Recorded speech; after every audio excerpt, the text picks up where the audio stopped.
कृष्णाय वासुदेवाय हरये परमात्मने प्रणतः क्लेशनाशाय गोविंदाय नमो नमः। जय श्री कृष्ण। राधे राधे। आज है एकादशी। आरंभ करते हैं आज की सुंदर कथा का श्रवण करना। मेरे साथ आप सभी भी बोलिए राधे राधे। श्री कृष्ण गोविंद हरे मुरारी, हे नाथ नारायण वासुदेवाय।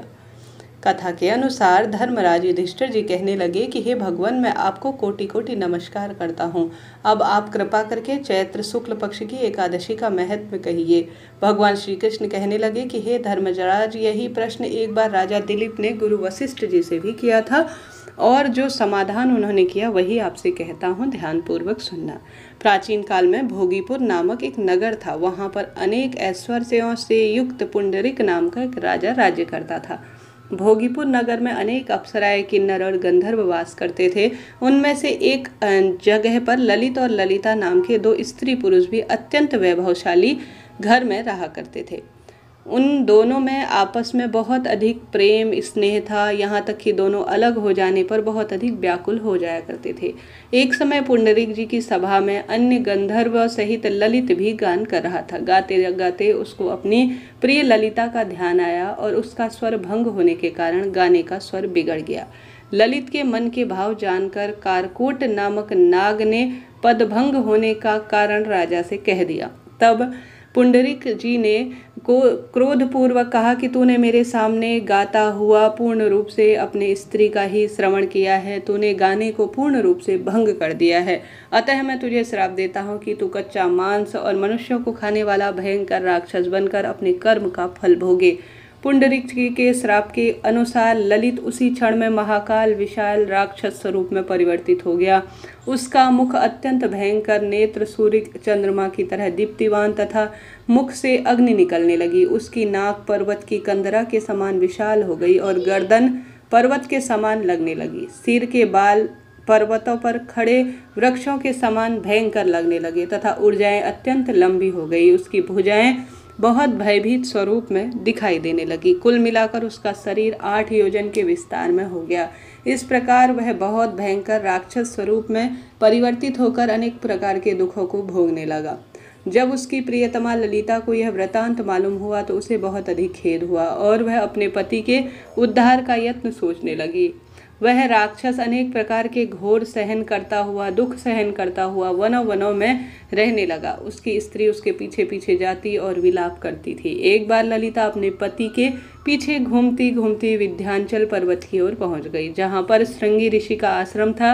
ललिता शीघ्र ही श्रृंगी ऋषि के सामने गई और करुण ध्वनि में बोलने लगी, विनीत भाव से प्रार्थना करने लगी।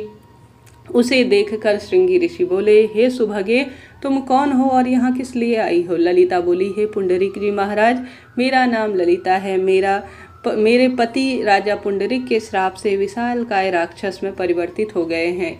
अतः यह जो दुख है उसे समाधान होने का कोई मुझे पूर्ण रूप से उपाय बताए। उसके उद्धार का कोई उपाय बतलाइएगा तो उस आपकी बहुत अधिक कृपा होगी। श्रृंगी ऋषि बोले, हे गंधर्व कन्या, अब चैत्र शुक्ल पक्ष की एकादशी आने वाली है। उसका नाम कामदा एकादशी है। इसका व्रत करने से मनुष्य सभी प्रकार के कार्यों को सिद्ध कर लेता है। यदि तू कामदा एकादशी का व्रत कर उसके पुण्य को अपने पति के फल के स्वरूप में दे देगी तो शीघ्र ही तुम्हारा पति राक्षस योनि से मुक्त हो जाएगा और राजा का श्राप भी शांत हो जाएगा। मुनि के ऐसे वचन सुनकर ललिता ने चैत्र शुक्ल पक्ष की एकादशी पर पूर्ण रूप से व्रत धारण किया और द्वादशी के दिन ब्राह्मणों को बुलाकर अपने सामने ही व्रत का फल अपने पति को संकल्प के तहत दे दिया। भगवान से यह प्रार्थना करने की लगी कि हे प्रभु, मैंने जो भी यह व्रत किया है उसका फल मेरे पति को प्राप्त हो जाए, जिससे कि वह राक्षस योनि से मुक्त हो जाए। एकादशी का फल देते ही उसका पति राक्षस योनि से मुक्त होकर अपने पुराने स्वरूप में प्राप्त हुआ। फिर अनेक सुंदर वस्त्र आभूषणों से युक्त होकर ललिता के साथ विहार करने लगा। उसके पश्चात वे दोनों विमान में बैठकर स्वर्ग की ओर चले गए। श्रेष्ठ मुनि कहने लगे, हे वशिष्ठ जी, यह सुंदर श्रेष्ठ स्वरूप में एकादशी का सुंदर फल है। हे राजन, इस व्रत को विधि पूर्वक करने से समस्त पापों का नाश हो जाता है तथा मनुष्य को राक्षस योनि और गलत आदतों से छुटकारा मिलता है। शरीर में इसके बराबर कोई पुण्य प्रताप देने वाला व्रत नहीं है। संसार में इसके बराबर कोई दूसरा व्रत नहीं है। इसकी कथा पढ़ने, सुनने और श्री नारायण के विधि विधान से पूजा करने से व्यक्ति को वाजपेयी यज्ञ के बराबर सुंदर फल मिलता है। तो इस तरह से यह कथा थी। अब हाथों हाथ आरती भी कर लेते हैं। आरंभ करते हैं। ओम जय एकादशी माता, मैया जय एकादशी माता, विष्णु पूजा व्रत को धारण कर शक्ति मुक्ति पाता।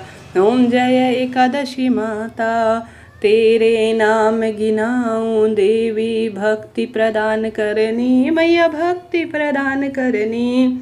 गण गौरव की देनी माता, शास्त्रों में वरनी। ओम जय एकादशी माता, मार्गशीर्ष के कृष्ण पक्ष की उत्पन्ना है माँ, विश्वतारिणी जनमी माता, शुक्ल पक्ष में होई मुक्तिदायक बन आई। ओम जय एकादशी माता, पौष के कृष्ण पक्ष की सफला नामक है मैया, सफला नामक है।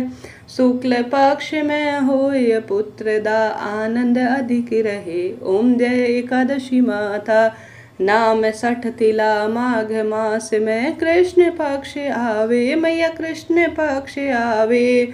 शुक्ल पक्ष में जया कहावे, विजय सदा पावे। ओम जय एकादशी माता, विजया फाल्गुन कृष्ण पक्ष में शुक्लाम लखी है मैया, शुक्लाम लखी है।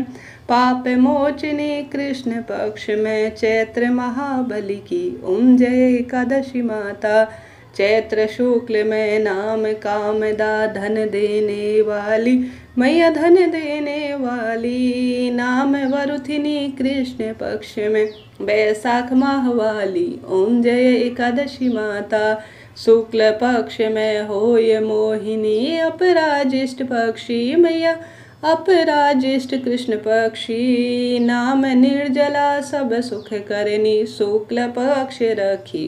ओम जय एकादशी माता, योगिनी नाम आषाढ़ में जानो, कृष्ण पक्ष करनी मैया, कृष्ण पक्ष करनी। देव शयनी नाम कहायो, शुक्ल पक्ष धरनी। ओम जय एकादशी माता, कामिका श्रावण मास में आए, कृष्ण पक्ष कहिए मैया, कृष्ण पक्ष कहिए। श्रावण शुक्ल होय पवित्रा, आनंद से रहिए। ओम जय एकादशी माता, अजा भाद्रपद कृष्ण पक्ष की परिवर्तनी शुक्ला मैया, परिवर्तनी शुक्ला। इंद्रा अश्विन कृष्ण पक्ष में व्रत से भवसागर निकला। ओम जय एकादशी माता, पांपा कुंशा शुक्ल पक्ष में आप हरनहारी मैया, आप हरनहारी। रमा मास कार्तिक में आवे, सुखदायक भारी। ओम जय एकादशी माता, देव उत्थान शुक्ल पक्ष की, दुखनाशक मैया मैया, दुखनाशक मैया। पावन मास में करूं विनती, पार करो नैया। ओम जय एकादशी मैया, परमा कृष्ण पक्ष में होती, जन मंगल करनी मैया, जन मंगल करनी। शुक्ल मास में होय पद्मिनी, दुख दारिद्र हरनी। ओम जय एकादशी माता, जो कोई आरती एकादशी की भक्ति सहित गावे मैया, भक्ति सहित गावे। जन गुर दीता स्वर्ग का वासा, निश्चय वह पावे। ओम जय एकादशी माता।